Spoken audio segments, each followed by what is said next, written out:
Bom dia, irmãos. É um prazer estar aqui novamente, podendo estudar com os irmãos a palavra do Senhor. Agradeço ao pastor Viana por essa mais uma oportunidade, que o Senhor possa falar aos nossos corações através da tua palavra hoje. Hoje nós vamos continuar estudando o livro de Atos. Vamos começar o capítulo 3. Capítulo 3 é um capítulo já bem conhecido dos irmãos, né? Onde existe uma cura e também uma pregação do Evangelho aqui. Então, hoje a gente vai estudar os versículos de 1 até 10. Eu vou pedir para os irmãos, por gentileza, para ficar de pé, para a gente ler a palavra. Depois que nós lermos, eu vou pedir que o Amarildo faça uma oração, tá bom? Então, Atos, capítulo 3, a partir do verso 1 até o verso 10. A Bíblia diz assim: E Pedro e João subiam juntos ao templo à hora da oração, a nona. E era trazido um homem que desde o ventre de sua mãe era coxo, o qual todos os dias punham à porta do templo, chamada Formosa, para pedir esmola aos que entravam. O qual, vendo a Pedro e a João, que iam entrando no templo, pediu que lhe dessem uma esmola. E Pedro, com João, fitando os olhos nele, disse: Olha para nós. E olhou para eles, esperando receber deles alguma coisa. E disse Pedro: Não tenho prata nem ouro, mas o que tenho, isto te dou. Em nome de Jesus Cristo, o Nazareno, levanta-te e anda. E, tomando-o pela mão direita, o levantou, e logo os seus pés e artelhos se firmaram. E, saltando ele, pôs-se em pé e andou, e entrou com eles no templo, andando e saltando e louvando a Deus. E todo o povo ouviu andar e louvar a Deus, e conheciam-no, pois era ele que se assentava a pedir esmola à porta formosa do templo, e ficaram cheios de pasmo e assombro pelo que lhe acontecera. Vamos orar. Oremos. Senhor Deus, muito obrigado, ó Pai, por esta manhã, por esse dia, ó Pai. Te agradeço, ó Deus, porque o Senhor nos concede momentos como esse para estudarmos a Tua palavra, ó Pai. O Senhor abençoe agora o Teu servo, e ele possa transmitir o recado que assim o Senhor colocou no coração dele, ó Pai. E que nós possamos estar de corações abertos, receptíveis, para entender, compreender e colocar em prática a Tua palavra. Te louvo por tudo, te agradeço, no nome do Teu Filho amado Jesus. Amém. Amém. Podem se sentar, irmãos. Então, vou passar aqui um breve resumo aqui do capítulo 3, né? Capítulo 3, ele vai relatar a cura de um mendigo que era coxo, pelos apóstolos Pedro e João, né? A Bíblia destaca que ele estava na porta formosa do templo. Então, Pedro e João estavam indo lá cumprir aquela tradição, né, judaica, que era fazer as orações do dia, e encontraram esse homem pedindo esmolas. E o que aconteceu foi que, através do nome de Jesus, Pedro e João ofereceram a cura àquele homem, a cura física. Aquele milagre chamou a atenção de todo mundo, e aí Pedro aproveitou para poder falar que a cura não era por causa dele, mas sim pelo nome de Jesus que aquele milagre aconteceu. Então, a ideia é que Pedro pôde explicar para aquelas pessoas que Cristo, mesmo não estando ali, era poderoso para curar as pessoas fisicamente e também trazer a salvação a eles, né? Então, Pedro ele vai destacar aqui no capítulo 13 inteiro que o nome de Jesus continuava a realizar milagres e curas, tanto na vida física quanto na vida espiritual das pessoas. Então, ele vai enfatizar o papel da fé, o arrependimento e da obediência para que as pessoas pudessem receber bênçãos divinas, né?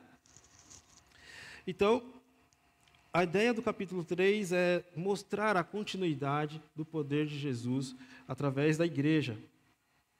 E aí, quando a gente já estudou, né, os capítulos 1 e 2, tem um versículo que diz assim, no 2:43, está na página do lado da sua Bíblia, onde essa história do milagre, da cura desse mendigo, que era coxo, ela fornece um exemplo do que foi dito aqui no 2:43, que é: e em toda a alma havia temor, e muitas maravilhas e sinais se faziam pelos apóstolos. Então, esse exemplo, né, essa história do coxo, é um exemplo das maravilhas e sinais mencionados no capítulo 2. E essa cura, esse milagre, vai ocorrer no contexto das visitas ao templo, né, conforme mencionado aqui no 2:46, e diz: e perseverando unânime todos os dias no templo, e partindo o pão em casa, comiam juntos com alegria e singeleza de coração. Então, joia. Esse aqui é um panorama geral do capítulo 3. Agora a gente vai começar a estudar versículo a versículo, né? Então, no versículo 1, o que a Bíblia nos diz? E Pedro e João subiam juntos ao templo à hora da oração, à nona. Tá. O que a gente já sabe? Que Pedro e João eram líderes da igreja primitiva, né? Mas percebe que a igreja já era formada, mas eles continuavam a participar das orações conforme os judeus faziam, né? Eles subiam juntos ao templo à hora nona. A hora nona é às 15 horas da tarde, né? Então, esse ritual, né, era às 9 da manhã, às 3 da tarde e à noite. Então, todos nesses 3 horários eles iam aos templos. Pedro e João, aqui está dizendo que ia às 15 horas. Então, esse comportamento deles irem ao templo para fazer as orações mostra que eles, mesmo sendo cristãos, eles praticavam ainda as coisas que os judeus praticavam, né? Mesmo com a formação da igreja. Por quê? Naquele momento existia uma transição, né, do judaísmo para o cristianismo. Eles continuaram, mas hoje, como nós temos a Bíblia completa, a revelação completa, isso não se aplica aos crentes de hoje. Por quê? Qual que é a recomendação que a Bíblia nos faz, né? Por exemplo, Hebreus 13:3. Abre lá sua Bíblia em Hebreus 13:13, tá? Não é 3 não.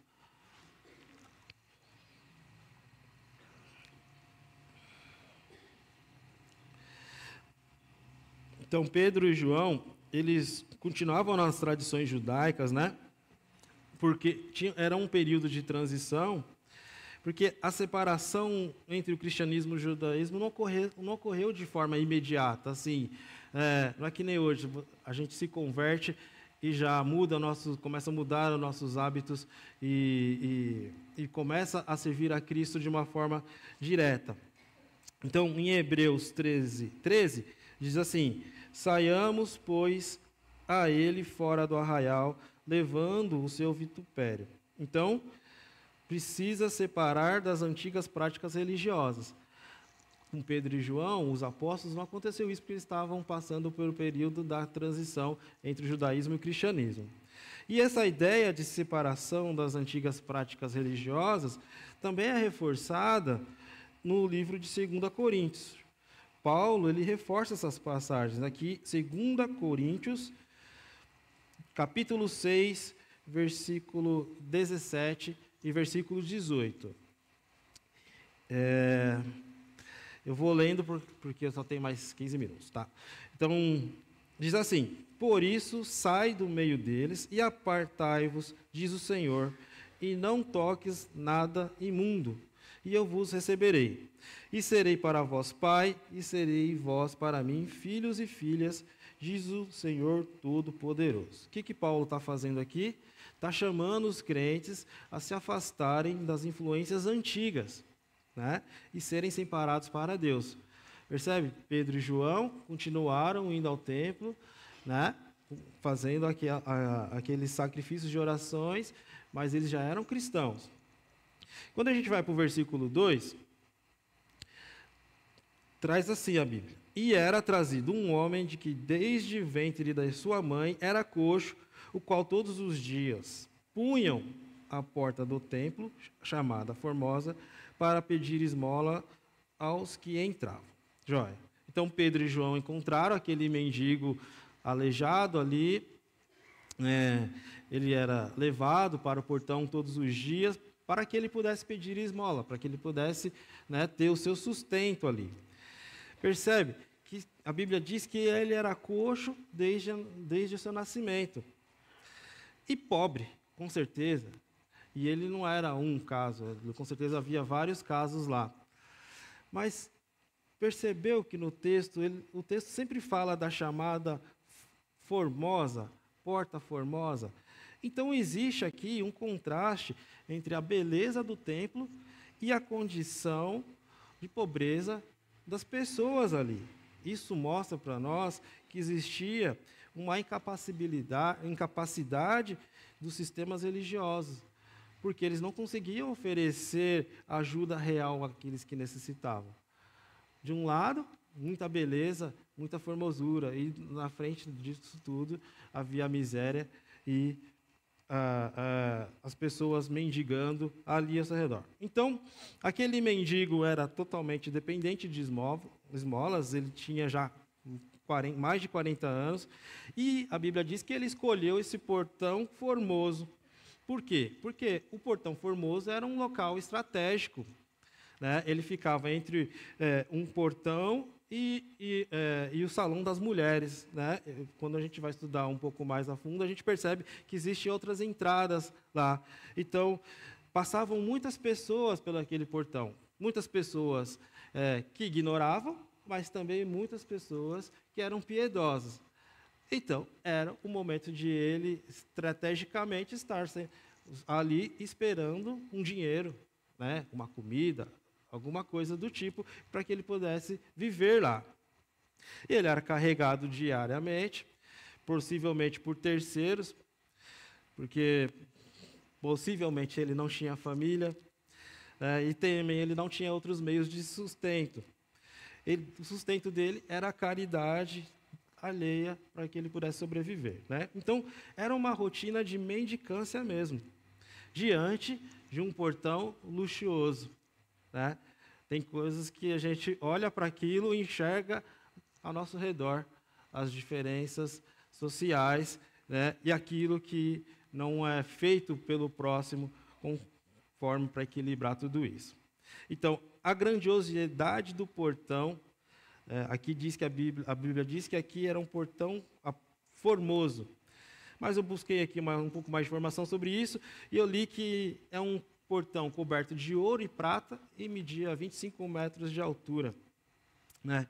Então existe um paradoxo mesmo entre a riqueza do templo e a pobreza extrema daquele homem e daqueles homens, né? Vamos dizer, porque não existia um só lá, certeza. Então, vamos continuar o texto. O versículo 3 vai dizer: o qual, vendo a Pedro e a João, que iam entrando no templo, pediu que lhe dessem uma esmola. Então, aquele coxo, aquele homem, ele não tinha mais esperança de ser curado. A esperança dele era conseguir um dinheiro, né? Ele já era conformado com a vida dele. Ele só queria receber o dia a dia, um dia atrás do outro. Aquela coisa, né? Então, com certeza, passavam muitas pessoas religiosas lá, porque era o templo.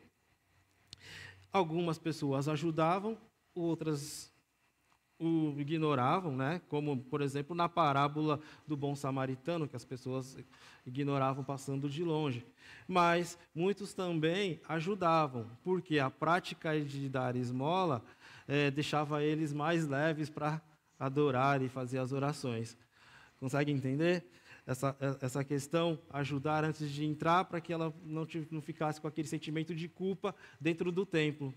Né? Muitos ajudavam ele. Então, quando esse homem pediu dinheiro para Pedro e João, Pedro pôde oferecer para ele algo muito maior do que ele imaginaria, algo muito melhor, né? Que era a cura física mesmo. Então, aquele mendigo, ele estava acostumado a viver ali, naquela situação de extrema pobreza, miserável, ignorado pela sociedade, sem família, sem objetivos. Mas aí Pedro oferece para ele algo que ele não esperava, que ia mudar toda a vida dele, né? Isso faz a gente pensar um pouco na nossa vida, porque às vezes nós pedimos coisas para Deus para resolver pequenos problemas, por exemplo, né?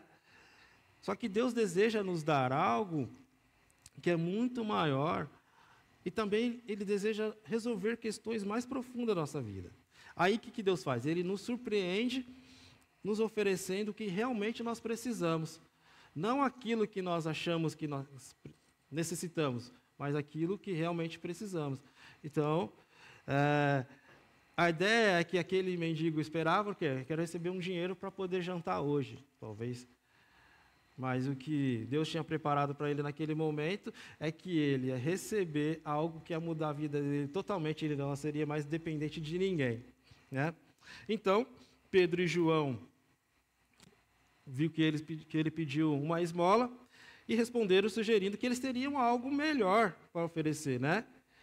Que era o amor de Deus para transformar a vida dele. O que poderia ter sido apenas algo mecânico, que era, estou passando aqui, deixa aqui uma esmola, vou passar aqui, sabe aquele negócio que você vê todo dia? Sabe aquele mendigo que já virou paisagem na sua vida? Poderia ter sido, mas naquele momento foi algo diferente, né? Parece que quando Pedro, Paulo e o mendigo, eles se olharam, houve ali um encontro pessoal. Por quê? Porque eles se olharam intensamente. Essa palavra intensamente não está aqui no texto, mas se a gente olhar para os dias de hoje, né, existe uma palavra meio nova, que é humanizar. Né? Hoje se fala muito em humanizar. Quando eu estava lendo isso, eu pensei, Pedro e João humanizaram aquela situação. Sabe por quê? Qual é o conceito de humanização? O conceito de humanização é a valorização do aspecto humano nas relações, serviços e práticas sociais. E se a gente tentar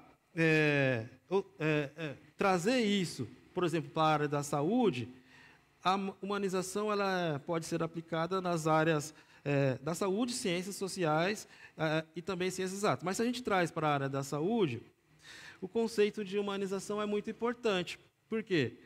Porque ela vai garantir que o atendimento aos pacientes seja de forma com empatia, com gentileza e com qualidade. Se a gente olha para aquele mendigo, a gente consegue perceber que isso não fazia parte da rotina dele. Se ele era ignorado, então possivelmente ele não tinha trocas de simpatia, de gentileza e de qualidade.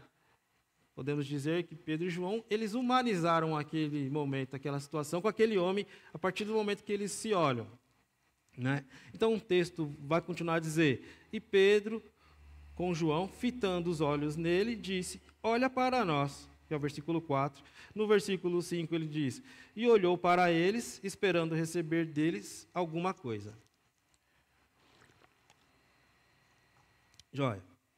Em vez de ver o mendigo como um miserável e indefeso, Pedro enxergou ele como alguém que poderia receber o poder de Deus e que esse poder poderia ser manifestado naquela pessoa. Né? Então vamos dizer, Pedro olhou para ele e enxergou um homem que poderia ser abençoado por Deus através do nome de Jesus. Né? Guiado pelo Espírito Santo, Pedro fixou o seu olhar naquele homem e disse, olha para nós aqui. Só que esse olhar para nós não era para atrair atenção para ele, como se ele fosse uma celebridade. Não era para isso. Era só para que ele pudesse chamar a atenção daquele homem, para que o homem pudesse ver aquilo que Pedro teria a oferecer para ele. Até porque, com certeza, tinha muito barulho em volta. Acredito que se ele não pedisse atenção, talvez aquele homem não olharia, né? Quando a gente olha um mendigo na rua, geralmente ele está como? Cabeça baixa, olhando para o nada, não daria a atenção que, de repente, precisaria. Mas Pedro e João estavam lá, talvez eles tivessem recursos financeiros ali para dar, ou não, mas eles possuíam algo mais valioso, que era o amor e a misericórdia de Deus para aquele homem, né? Então, o olhar de Pedro não era apenas o ato de ver. Sabe por quê? Porque existe uma diferença entre ver e enxergar, ver e olhar. E é fácil de entender isso. Se você fazer um exercício simples, você já vai perceber qual é essa diferença.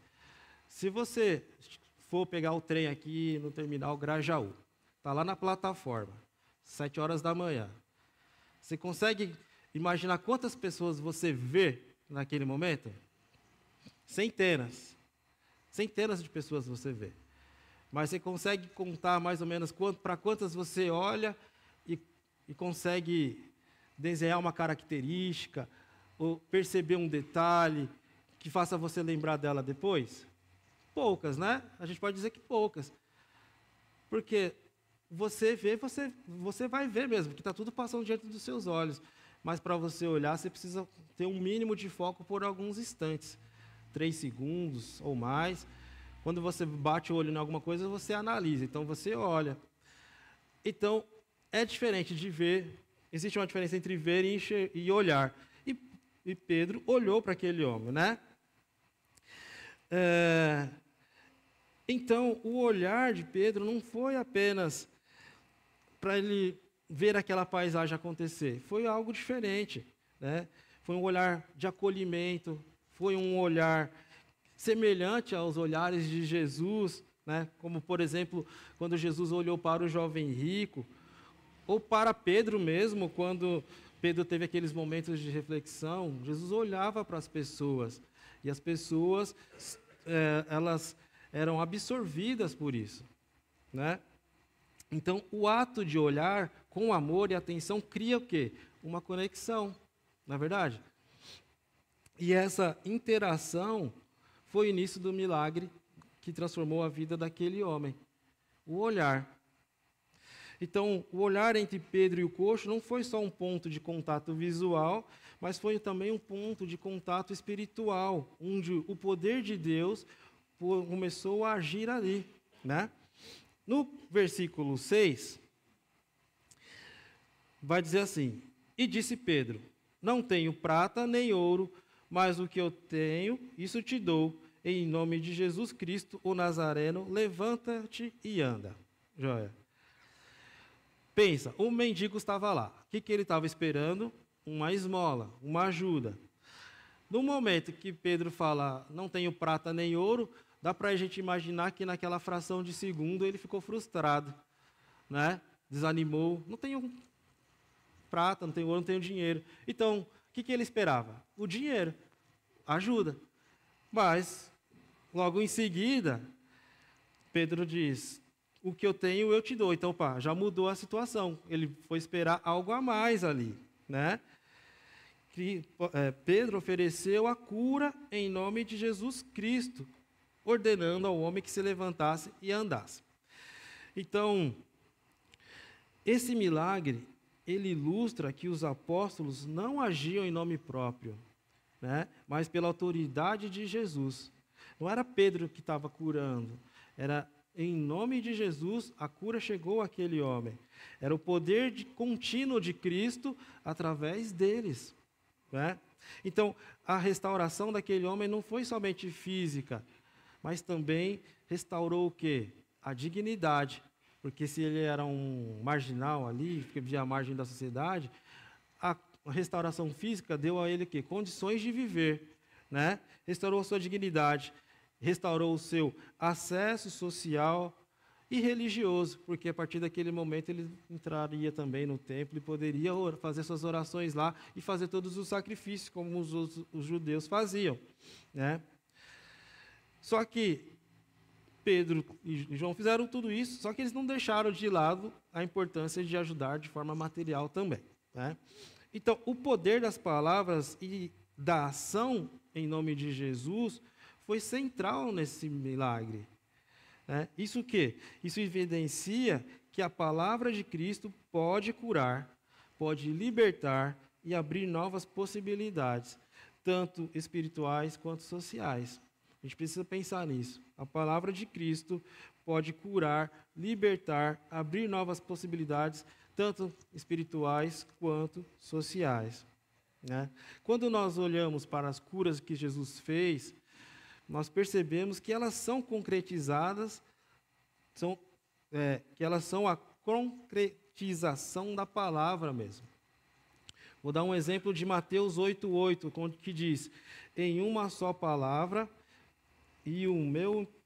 dize uma só palavra, e o meu empregado ficará curado. Lembra disso? Dize uma só palavra e meu empregado ficará curado. Mateus 8:8. Então, existe uma unidade entre a palavra e a ação de Jesus. Em outro texto, Deus o enviou para anunciar a boa notícia aos pobres. Esse é um texto de Lucas. Eu sei que meu tempo está curto, mas eu vou ler aqui bem rapidinho. Lucas 4,16 diz assim: e chegando a Nazaré, onde fora criado, entrou num dia de sábado, segundo o seu costume, na sinagoga, e levantou-se para ler. E foi-lhe dado o livro do profeta Isaías, e quando abriu o livro, achou o lugar em que estava escrito: o Espírito do Senhor está sobre mim, pois que me ungiu para evangelizar os pobres, enviou-me a curar os contritos de coração, a proclamar a liberdade aos cativos, a restauração da vista aos cegos, e pôr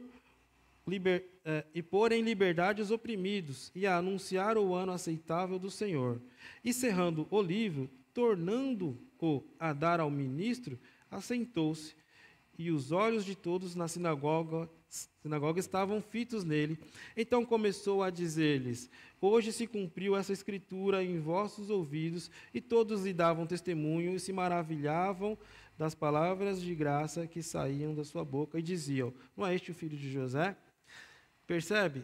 Existe uma unidade entre a palavra e a ação de Jesus. Quando a gente vai para o versículo 7 e 8, vai dizer assim: e tomando-o pela mão direita, o levantou, e logo os seus pés e artelhos se firmaram. E saltando ele, pôs-se em pé e andou, e entrou com eles no templo, andando e saltando e louvando a Deus. Joia. Quando a gente estuda, por exemplo, as leis de Moisés, lá diz que, de acordo com a lei de Moisés, o contato com algo impuro tornava a pessoa que tocava impura. Lembra disso? Só que Jesus foi diferente. Jesus desafiou essa norma de tocar, né? Ele tocava as pessoas impuras e, em vez de se contaminar, ele as purificava.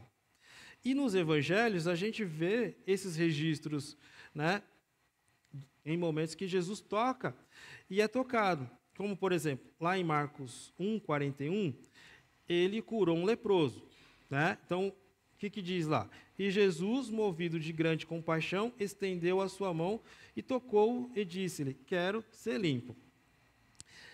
E outro versículo, no capítulo 7 de Marcos, 7:73, aqui a gente vai ver a cura de um surdo-mudo, que diz: e tirando-o à parte de entre a multidão, pôs-lhe os dedos nos ouvidos e, cuspindo, tocou-lhe na língua. Olha, esses gestos de tocar, eles demonstram a aproximação de Jesus com as pessoas, né?